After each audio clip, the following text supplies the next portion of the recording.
Talking about the C word. What? No, not that C word. The chores C word. Let's get into that.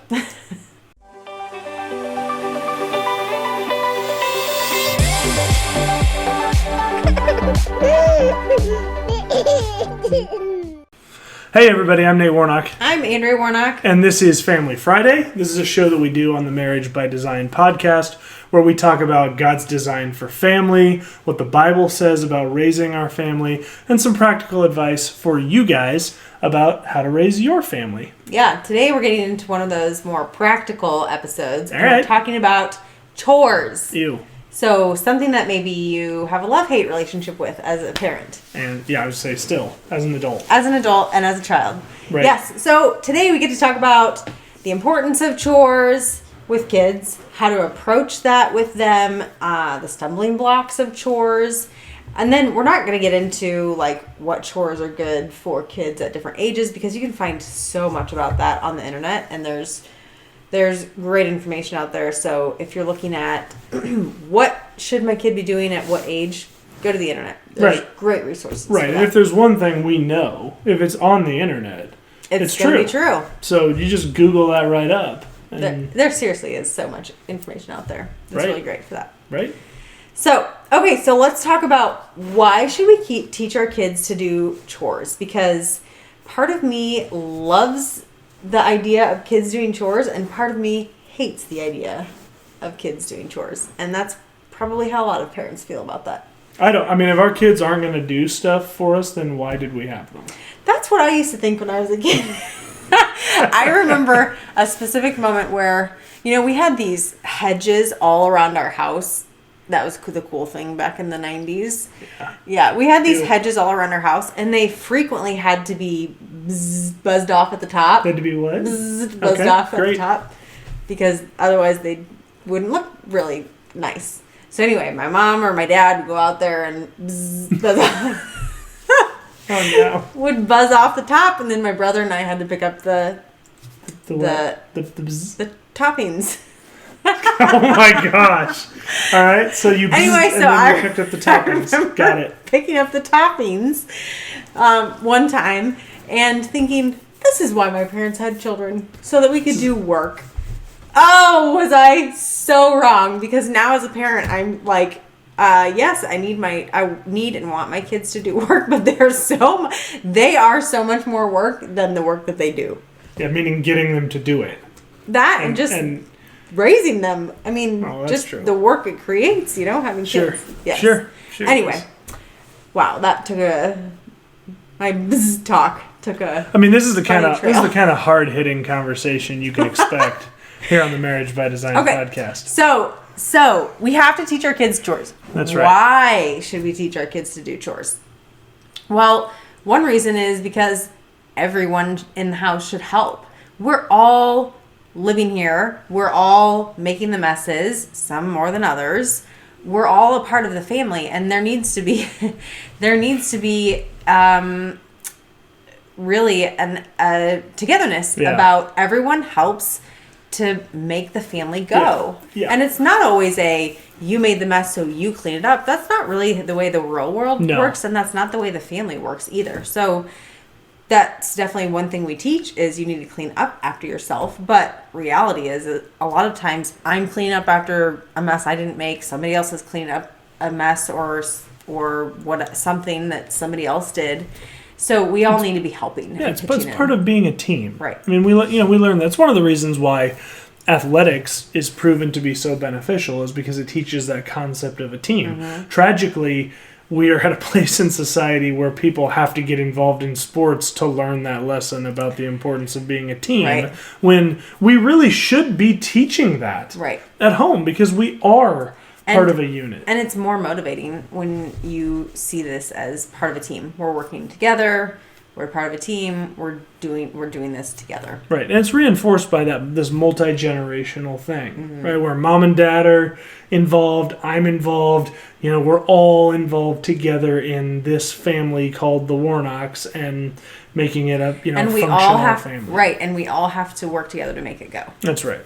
So the other reason is we are raising our kids to be spouses. We're raising them to be adults, to be employees. And one of the things, a great thing that they need to be learning is how to work hard, how to work diligently, how to take care of a home, how to take care of others. And that can be done with chores and with just the work that's required. So remember, we're not just managing children, we're raising women, we're raising men. Yeah, that's good. So another one is, like I was talking about, teaching them diligence, teaching them to work as unto the Lord. So diligence is something that I think is a word that's said, I feel like 1 billion times a day here, because one or maybe more of my children likes to slack off some, but we talk a lot about I don't care for you to do a job to the least of your ability. I want you to do it to the best of your ability. I want you to have diligence in that, because that's honoring to the Lord, and that's honoring to you as a person too, and to your family. So we're teaching them to work with diligence. We're teaching them to appreciate our home and our things and each other. Yeah, so that's a big one. It is. I want my kids to respect things. I want them to respect what we have, whether that be a lot or a little. And so we need to take care of the things that we have and take care of that well. And we talk about that with like the mowing and the weeding and things like that. Yeah, could we let it go? Sure. Does it look nice when it's done right? Yes. And we're about more than just looks. We're being good caretakers of what we have and of the things that the Lord has given us. Yep. And so we want to take care of those things well. That's right. So, yeah, that's right. That's good.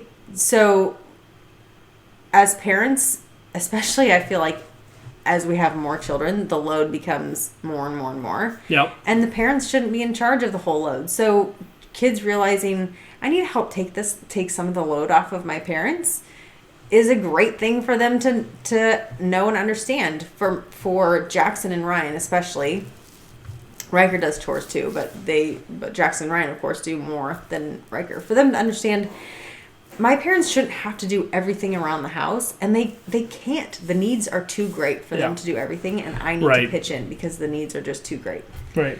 So I think that's good for them. It's important to start teaching our kids about the importance of serving others, because that's something we talk about, preparing someone to be a spouse. I mean, that's going to be a big piece of that. Right. Is serving your spouse. Yep. We talk about that all the time on Marriage Monday. Is being sacrificial lover of your spouse. And we talk about that too with our kids. Especially if there's something that I ask them to do and they talk back to me about it or they huff about it, I'll say to them, I know this isn't something that you want to do, but that reaction is something that could probably hurt your spouse one day.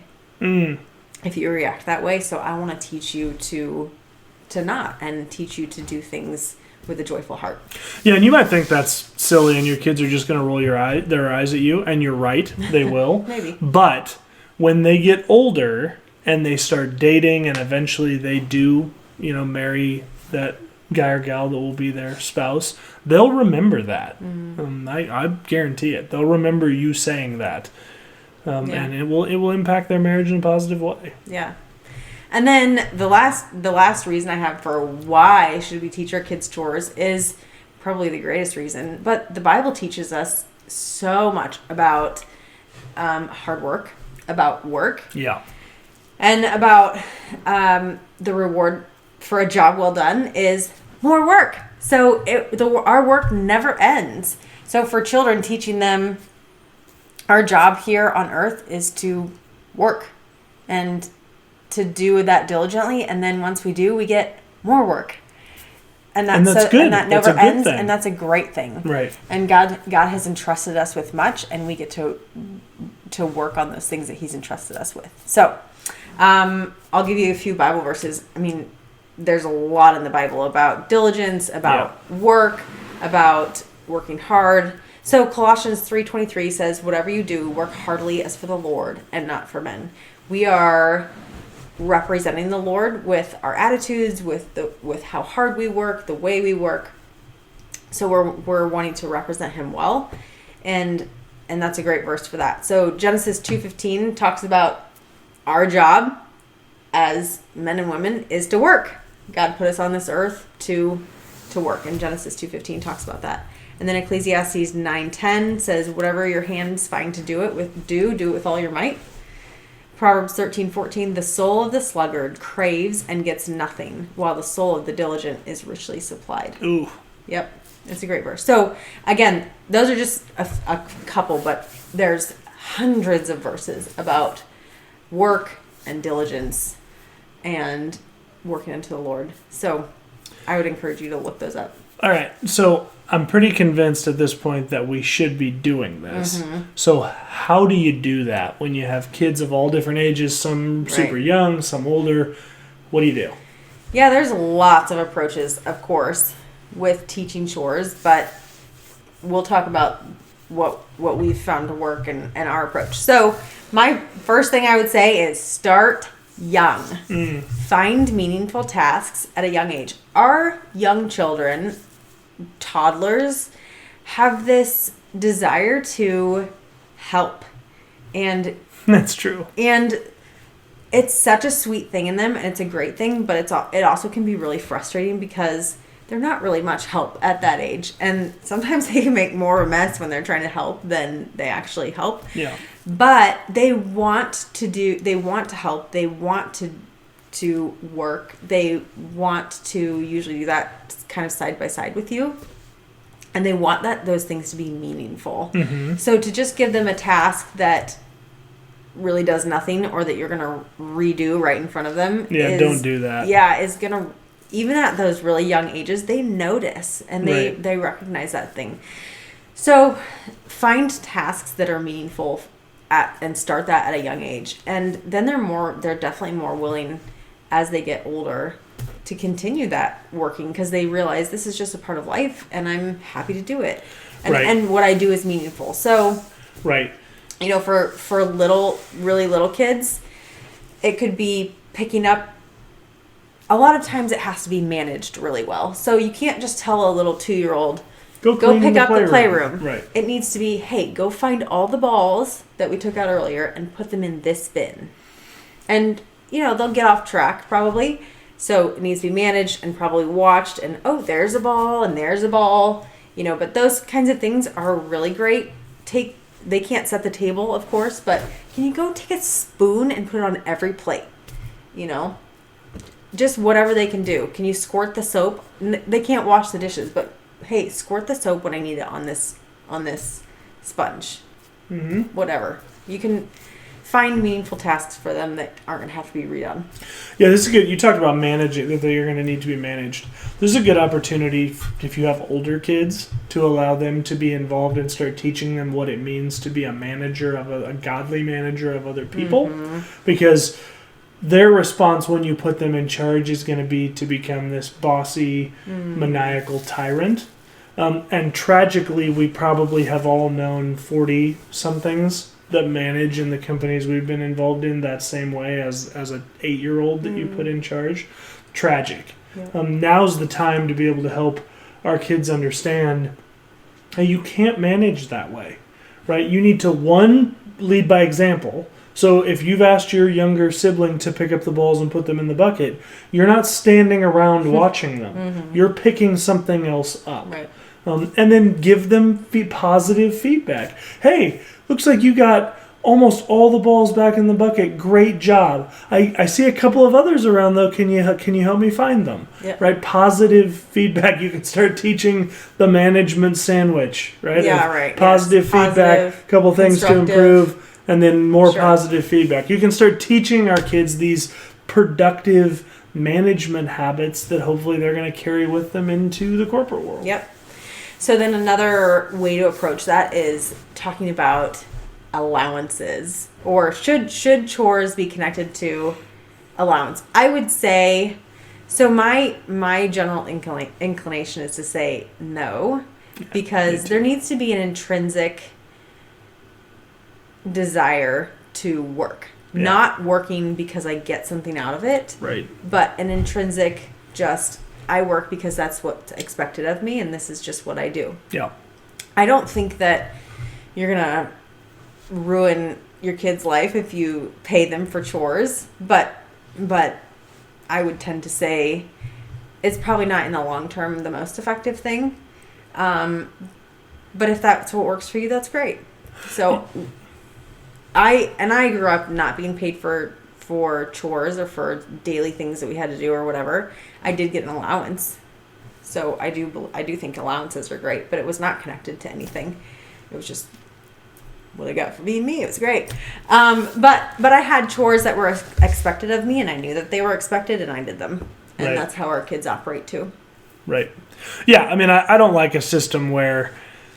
look, here's the thing. If these are things that bother you, the chores that you give your kids are something that it's going to bother you to not have them done, right? If you like to make sure when you walk around the bedroom part of your house that all the beds are made, then don't put that on an allowance list, because essentially what you've done is monetized something that's going to really bother you. Right. And or that you kids, think is really important. Brushing your teeth, if that's on their chore list, and they can choose whether they do it or not because they get paid. Right. That's my point, is that at some point when they're getting ready for bed, they go, it's not worth a quarter for me to brush my teeth tonight. Well, then what? I mean, now you've put yourself in a really awkward position, because if these are things that are matters of obedience to you, you've essentially monetized obedience.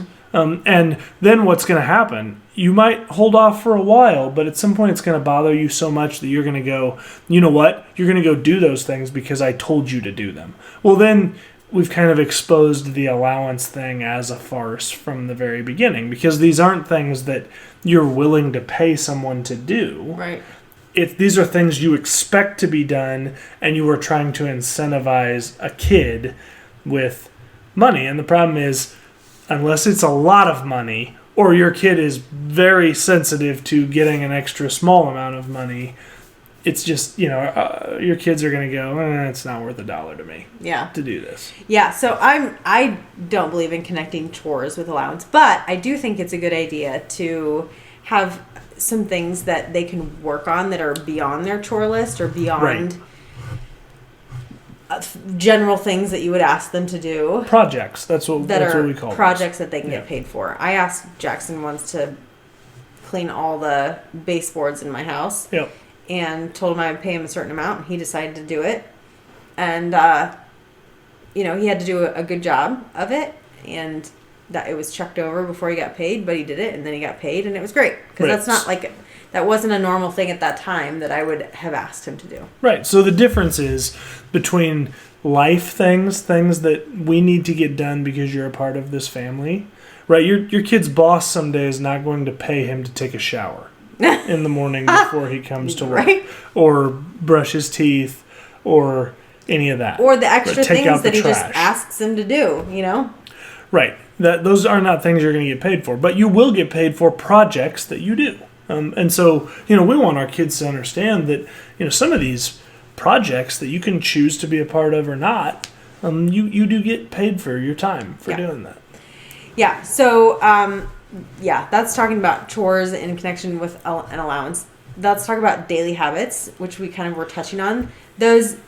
So we have what we call daily habits here, which are brushing your hair, brushing your teeth, making your bed, cleaning your room. Flushing the toilet when you go to the bathroom. Washing your hands afterwards. Yeah, those things, we refer to them here as daily habits. Those aren't really... it's semantics, but I want my kids to know those are habits that we're creating that you'll take with you for the rest of your life. You'll continue showering, you'll continue to do them, and we're just creating habits. And I don't feel like, they're not chores. They're not a list of tasks that you have to check off as you get older. When you're young, you need probably a checklist to remember them, but. We're creating these daily habits of life. Good. Yeah, that's right. So that's a little an aside. It's not a chore, but we're creating good habits for our kids too. So talk about your chores or your work and how you feel about it as an adult with your kids. So we've had the conversation with Jackson quite a lot about he gets frustrated. He's a kid who like wants to play all the time. Don't take me away from my play kind of a kid.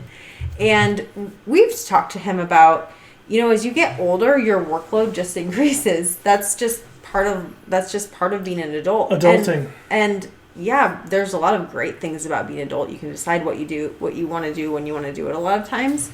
But as an adult, I think I've told him like 95% of my life is just work. And 5% is play and fun. But really, I'm cooking dinners or cooking meals or cleaning up or whatever I'm doing. So much of my life is work, and that's just part of being an adult. And I've kind of gotten to the point where I just accept that, and that's just life. That's what I do, and I'm happy about it. Same with Dad. He goes to work every day, and he's there for most of the day, and he doesn't grumble and complain about it. It's just part of life, so we've kind of accepted it. But yeah, sometimes I'm not too thrilled about cleaning the house, and that's okay too. But it's what I've been asked to do by the Lord. It's my job. It's my job from the Lord. It's what my life here is about. And it's okay to not love that all the time, but we just have to understand that's what life is. And so I think having that conversation with him has been good about, I don't have to love it, but I have gotten to a point where I do, and I enjoy my life, and a lot of my life is work, and yeah, that's just kind of what it is. Yeah. So I think having that conversation with kids is good. I agree. Okay, so a big thing with chores is we have to teach our kids a lot of times the chore, cleaning the bathroom. They're not going to just naturally know how to clean a bathroom, and we have to reteach and reteach and reteach and reteach with some of those harder things. So make sure that when you're teaching your kids, you are teaching them well, that you're expecting something that's appropriate for their age, but that you're willing to teach, and that you're willing to reteach that skill too. Maybe there's a part of the skill that they're really stinking it up at after they've recently learned. Be willing to reteach that without bringing them down, Yeah, I'd even say think about maybe doing that at a later time. Like then when they just did the thing. You teach them the thing, they do it, maybe they don't do a great job. Yeah. But they were diligent, right? It wasn't that they were being lazy. Totally, to say like, hey, that's a great, I know this was new, thank you for giving it a try. And then a week later, day later, whatever it is, when you come back to that thing to say, hey, let's go over cleaning the toilet again. Right. So remember, when we do this, we want to keep an eye, and you go over it again, reinforcing what they do. And some of it may be, again, managing the chore. So it may be, they haven't done the toilet very well for 3 weeks, so you watch them, and they're diligent, but they're just forgetting a lot or whatever. So you can sit there and watch them. Right. Which can be annoying if that's what you do every time. So... But, nobody likes that manager either. Right. Be willing to watch them so that you can say, oh, yeah, you just forgot about this part or whatever. Yeah. So be willing to teach and reteach. That can be a hard thing as a parent because we want them to just learn right away and do it. But they don't. It takes a lot of our own effort and management to do that too. Yeah. Set your expectations.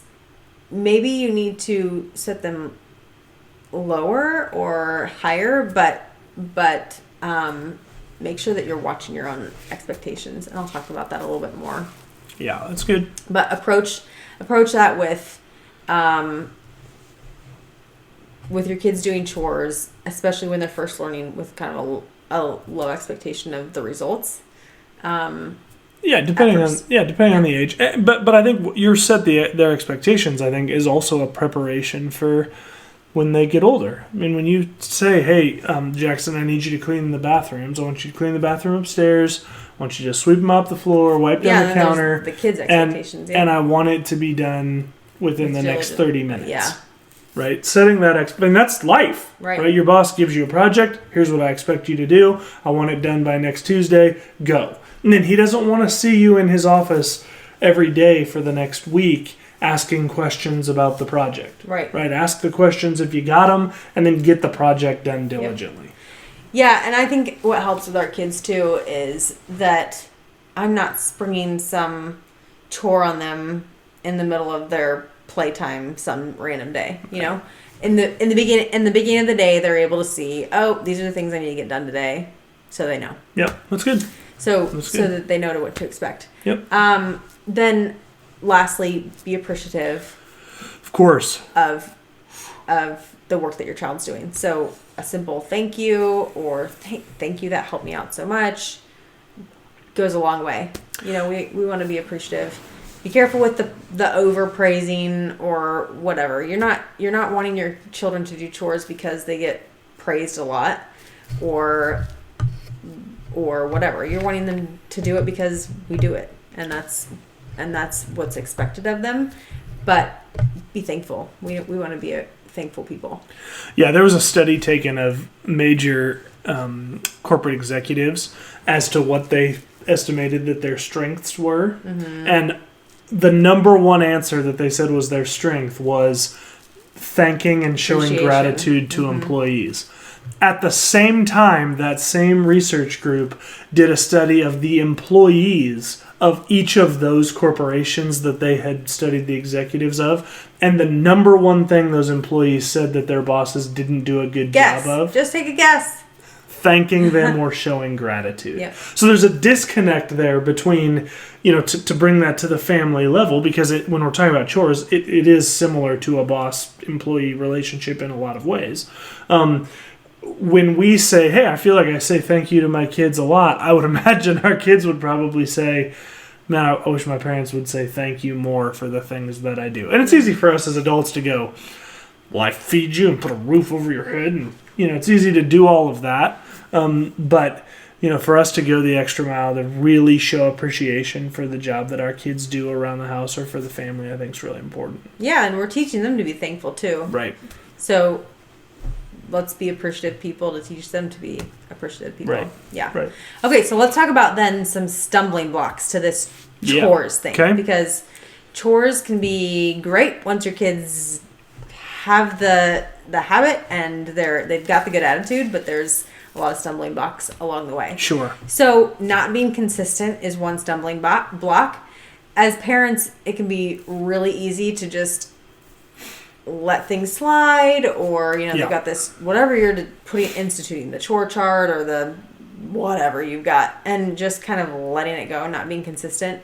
We've got to be consistent with our kids on these chores and our expectations, because we're creating habits. We're raising people to be adults, and they need to be creating these habits in their own life. Yeah, that's good. That's be consistent. Yep. One stumbling block that I kind of touched on earlier is expecting too little or expecting too much. And for me, it can be expecting too much. So as parents, we've got to understand these are kids. They're in a learning process. They're in our home learning for 18 or 19 years or whatever it is. And we get the honor of teaching them and helping them to learn, but they are in a learning process. They're not going to do things the way I'm doing them. So that's right. So I can't expect so much out of them, and I have to give a lot of grace. And for me, a lot of times that looks like, well, he cleaned the bathroom as well as he could. It's not how I would clean it. Sure. But maybe next week I'll clean the bathroom instead, or whatever it is, Yep. The dishes, when my 5-year-old dries them, are as good. I mean, she desires to do a great job, and they're dried as well as she can, but they're not dried very well. Does it matter? Nope. So, no. just not having too high of expectation, and again, also not having too low expectation. It's based on your personality, but requiring diligence is important too. Yeah, that's right. So another stumbling block is disobedience or the lack of diligence. So allowing disobedience to slide. If you're not connecting your chores to allowance, which again, I wouldn't suggest it, not allowing them to be disobedient and just kind of get away with it. But maybe there's some consequences for that. You can be super unique with your consequences. My mom had a lot of unique consequences growing up. So, not allowing the disobedience. With chores, it's like, well, I've taught him, but really I could do it better anyway, and I wouldn't have to be on his back, so I'm just going to do it. Don't do that. Don't allow the disobedience. Right. Make sure that you're following through with them and requiring that of them. Yep. And same with the lack of diligence. It's easier to just say, "Oh, well, I'll just do it." Yeah. Yep. Don't use empty threats. Yeah, please don't. This is such a trap for parents. I mean, I can't tell you how many times, and I know this isn't with regards to chores, but when we're out in public and you see a parent that says, "Little Johnny, if you don't get over here by the time I count to 3, and then they go 1, 2, 2.5, 2 5/8, and it's like, oh my gosh, it's no wonder your child doesn't obey you. Yeah. Right? Stop using empty threats. If you don't do this, you're going to have to clean the whole house. Whatever. It sounds bad. It sounds bad enough that the kid would do it, but a lot of times our kids are going to call our bluff. So right, which is an important parenting point you just raised too, is the consequences that you come up with need to be something you're willing to follow through with. I mean, that's the point of not having an empty threat. But I think sometimes we get mad and we say, if you don't do this, you're going to be grounded from the car for a month. And then they don't do it, and then we realize we've now saddled ourselves. We've now punished our own selves. Right, we've now saddled ourselves with driving that child around for a month. Yes, right. So, you got to think about that. Yep. So, yeah, don't use empty threats. They're probably not going to work, and then they just know you don't follow through. Right.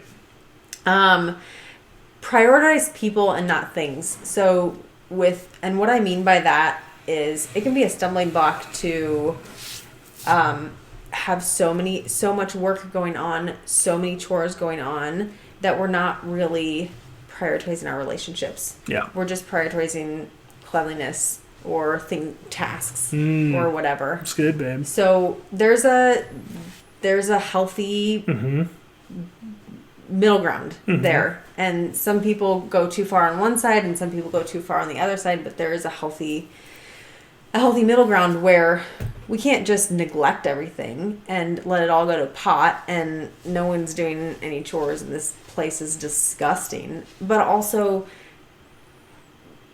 everything being clean all the time and not spending time with our kids because we're just cleaning and doing stuff all the time or making them be in charge of too much or cleaning or whatever is not good either. And so there's a healthy middle ground of prioritizing people and not things if you're on the side of doing too much all the time.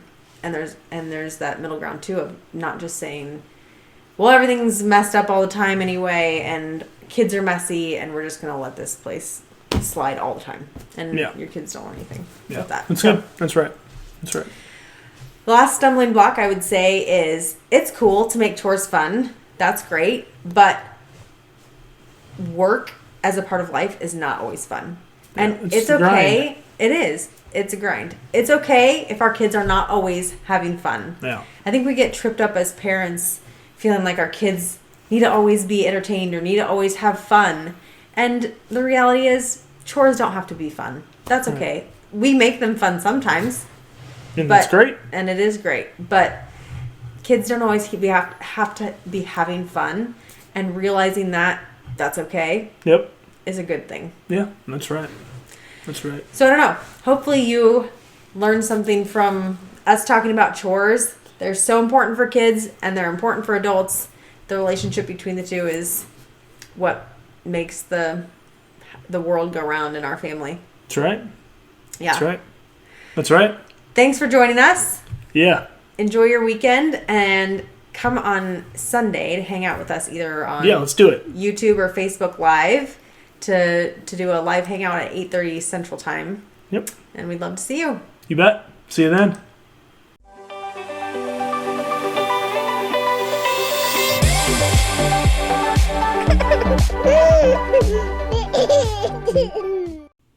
Hey, thanks for joining us on Marriage by Design. If you were impacted by this video, like it by hitting the thumbs up below.